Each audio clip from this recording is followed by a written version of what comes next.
Welcome to Easy Academy. Today we're talking about evaluating expressions with one variable. Let's get started. So what are the steps to evaluate expressions? Well, step number 1 is to substitute the variable with the given value. Now I know that sounds a little complicated, but let's take a look. Let's say we're told that x is equal to 2, and we're given the expression 3x. We know that x is equal to 2, so now we can move the 2 here and get rid of the x. We replace the x with 2. So let's do that. So this is going to be our step 1, and then we have 3 times 2.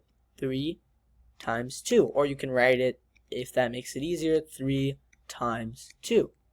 3 times 2 is 6.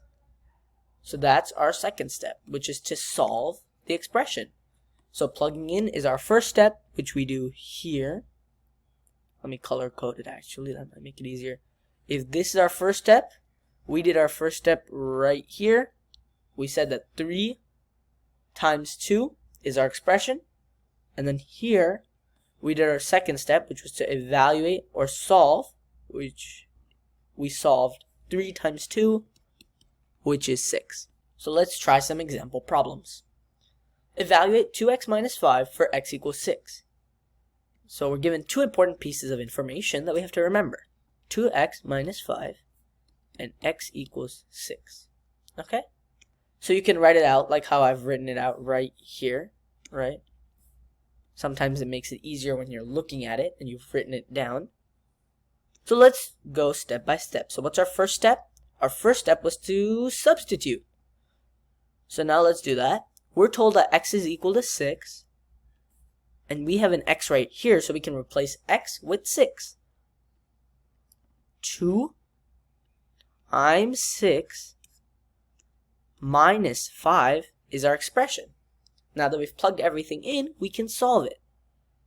So I'm gonna move everything over here, and I'm gonna rewrite our expression. 2 times 6 minus 5. So we're going to start off by doing 2 times 6. 2 times 6 is 12 minus 5. 12 minus 5 is 7. So our answer is 7. Let's do another problem. Evaluate 4r plus 9 for r equals 3. So we're told that 4r plus 9 is our expression, and r is equal to 3. So now, knowing that information, we can see that r is equal to 3, so we can replace this r, with 3.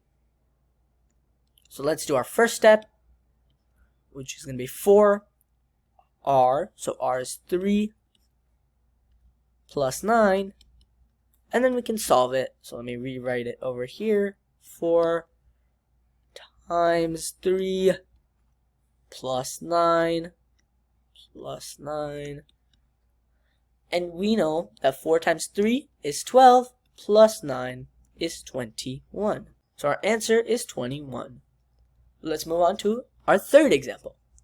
Evaluate 2p minus 5 for p equals 7. So 2p minus 5, and we're told that p is equal to 7. Okay, so here we have an extra step. This right here in the red, this line, isn't simplified, so we have to simplify it. How can we simplify this? We can use the distributive property.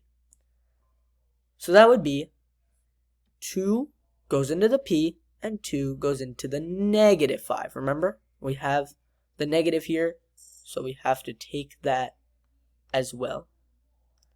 So let's do that. So 2 times p is 2p. 2 times negative 5 is negative 10. That's our expression. But now we have p is equal to 7. And so now we plug it into the p. So we have 2 times p, which is 7, minus 10. Minus 10.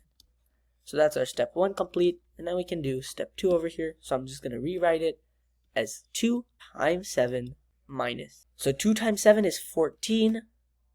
14 minus 10, and we get, so 4 is our answer for this.